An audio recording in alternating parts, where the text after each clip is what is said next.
Today, I want to talk about cooperative economics. This principle exists because money is never just money. It's power, it's leverage, it's a record of whose needs are prioritized and whose needs are ignored. When we talk about cooperative economics, we are talking about keeping resources circulating in ways and areas that support our survival instead of strengthening the systems that exploit us. Oligarchies are built on extraction. They pull labor, money, and attention out of communities and send them upward where they're stockpiled and disconnected from human need. Billionaires couldn't spend all the money they have if they wanted to. When resources leave a community and do not return, collapse is not a mystery, but the design. Cooperative economics interrupts that design. It asks a simple question: where does the value go after it leaves your hand? When resources stay close, people are buffered from crisis. When resources flow away, communities become brittle. Cooperative economics is about shortening that distance.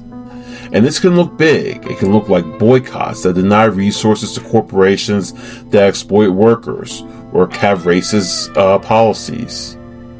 It can look like strikes that remind employers that labor is the source of values. Those are powerful tools, and they work because they change the flow of money. But cooperative economics can also look very small. It can look like taking up a collection when someone in the community needs help and institutions are too slow or too cold or just don't care to respond. It sounds like sharing surplus instead of wasting it. It looks like pooling money for emergencies instead of letting everyone struggle alone. It looks like neighbors lending tools, skills, time, so that everyone doesn't have to buy the same thing twice. These actions are not charity, they're strategy. Because every dollar, every resource, every bit of surplus has a direction. Either it feeds the system that doesn't care about us, or it strengthens the people and the communities that do care about us. Cooperative economics, like all of these principles, does not require you to be perfect. It just requires intentionality. It requires noticing where your money goes and what it supports. It requires recognizing that convenience often comes at the expense of resilience. It requires choosing circulation over accumulation when possible. And this does not mean no one ever enjoys comfort or pleasure. It means we understand that excess, sitting unused, helps no one. Surplus shared becomes safety. Surplus hoarded becomes rot.